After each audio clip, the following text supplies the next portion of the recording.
حضرت ابراہیم علیہ السلام اللہ تعالیٰ کے ایک بہت بڑے رسول گزرے ہیں۔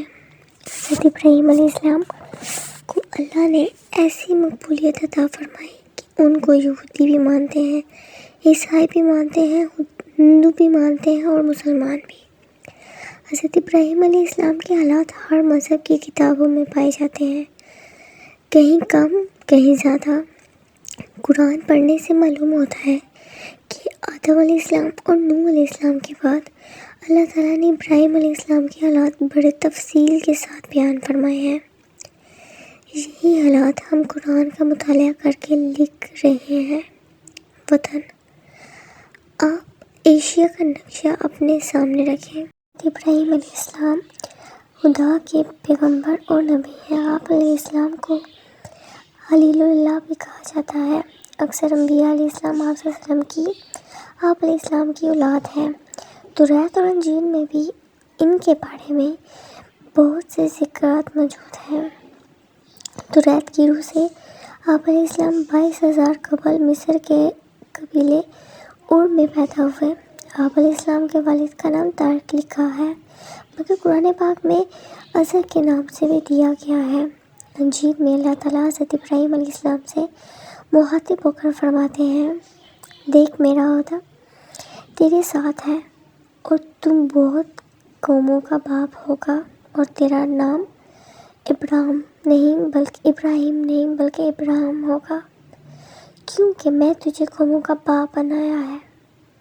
حضرت ابراہیم علیہ السلام کی ولادت نمرود کے زمانے میں ہوئی۔ آپ علیہ السلام کے والد ازر بت ترشی اور بت فروشی تھے، مگر حضرت ابراہیم علیہ السلام بت پرستی کے خلاف تھے۔ نمرود کو اس بات کی خبر ہوئی تو اس نے انہیں اپنے سامنے بلایا۔ آپ علیہ السلام نے اسے سجدہ نہ کیا۔ پوچھنے پر بتایا کہ میں اپنے پروردگار کے سوا کسی دوسرے کو سجدہ نہیں کرتا۔ نمرود نے پوچھا، تیرا پروردگار کون ہے؟ آپ علیہ السلام نے فرمایا، میرا خدا وہ ہے جو مردے کو جان بخشتا ہے اور زندوں کو بھی جان کرتا ہے اور مشرق سے آفتاب نکالتا ہے۔ نمرود نے شیطان کے بہکاوے میں آ کر حضرت ابراہیم علیہ السلام کو قتل کرنے کا منصوبہ بنایا۔ اس مقصد کے تحت 160 گز لمبا، 40 گز چوڑا اور 120 گز اونچا ایک کنواں بنایا گیا۔ اسے لکڑیوں سے بھر کر آگ لگا دی گئی۔ آپ صلی اللہ علیہ السلام کو ایک طریقے کے ذریعے اس میں پھینکا گیا، مگر اللہ تعالیٰ کے حکم سے آگ آپ صلی اللہ علیہ السلام پر سلامتی والی بن گئی اور گلزار میں تبدیل ہو گئی۔ یہ دیکھ کر نمرود کی لڑکی آپ علیہ السلام پر ایمان لے آئی، لیکن نمرود شیطان کے بہکاوے میں رہا اور آپ ابراہیم علیہ السلام کے مقابلے میں لشکر اکٹھا کیا۔ آپ علیہ السلام نے دعا کی اور اللہ تعالیٰ نے مچھروں کا لشکر بھیجا، جس نے نمرود کے سپاہیوں کا گوشت پوچھ تک کھا دیا، یہاں تک کہ مچھر نمرود کے دماغ میں جا بیٹھا اور اس کا مغز کھانے لگا۔ اس کی حالت سے اسے اتنی تکلیف ہوتی، اس کی حرکتوں سے اسے اتنی تکلیف ہوتی، جب کوئی چیز سر پر مارتے تو آرام محسوس کرتا۔ وہ 40 برس تک اسی اذیت میں مبتلا رہا۔ حضرت ابراہیم علیہ السلام اپنی بیوی سارہ کے ہمراہ مصر پہنچے۔ وہاں مصر کے بادشاہ فرعون نے حضرت سارہ پر دستداری کرنے کی 3 بار کوشش کی، لیکن ہر بار آنکھیں اندھی ہو گئیں۔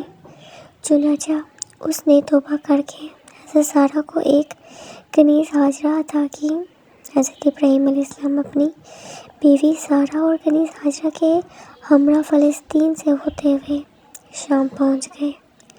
وہاں حضرت ابراہیم علیہ السلام نے لوگوں کو شرائط سکھائیں، شریعت کے بارے میں بتایا۔ آپ علیہ السلام نے خدا کی عبادت کے لیے جب ایک قبیلے کی دعا کی تو جبرائیل علیہ السلام نے بھیس سے ایک پتھر لا کر بیت اللہ کی جگہ رکھا۔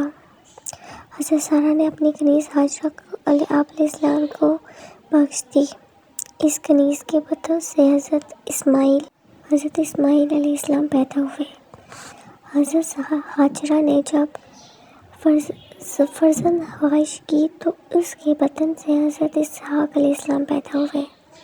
کچھ عرصے بعد حضرت ابراہیم علیہ السلام نے 3 روز تک خواب میں دیکھا کہ کوئی شخص کہتا ہے اپنے بیٹے کو قربان کرو، کیونکہ انہوں نے ان کی نظر مانگی تھی۔ اس طرح ابراہیم علیہ السلام نے اپنے فرزند کو خدا کی راہ میں قربان کرنے کی کوشش کی، مگر جب حلق پر چھری پھیرنا چاہتے تھے تو حاکم ربانی ہوا کہ ابراہیم علیہ السلام اپنا خواب سچا کر دکھایا، اب اس کی عرض ایک مینڈا دمبا کرو ذبح۔ چنانچہ آپ علیہ السلام نے ایک مینڈا ذبح کیا، جس کے بعد قربانی کی رسم کا آغاز ہوا۔ حضرت ابراہیم علیہ السلام کو جب تعمیر کعبہ کا حکم ہوا تو آپ علیہ السلام نے حضرت اسماعیل علیہ السلام کے ہمراہ خانہ کعبہ کی تعمیر کی۔ حضرت سارہ کی وفات کے بعد آپ علیہ السلام نے ایک کنیہ عورت سے نکاح کیا، جس کے بدن سے 6 لڑکے پیدا ہوئے۔ آپ علیہ السلام نے 200 سال کی عمر پائی۔ آپ علیہ السلام کو قدس علی میں دفن کیا گیا۔ اللہ کے نام سے شروع کرتا ہوں جو بڑا مہربان نہایت رحم کرنے والا ہے۔ وہ واقعہ بھی یاد کرنے کے قابل ہے جب حضرت ابراہیم علیہ السلام نے اپنے والد آزر سے کہا تھا، کیا تم بتوں کو معبود مانتے ہو؟ بے شک میں تو تمہیں اور تمہاری قوم کو کھلی گمراہی میں پاتا ہوں۔ حضرت ابراہیم علیہ السلام کو ہم نے اسی طرح زمین اور آسمان کا نظام سلطنت دکھا دیا تاکہ وہ کامل یقین والوں میں ہو جائے۔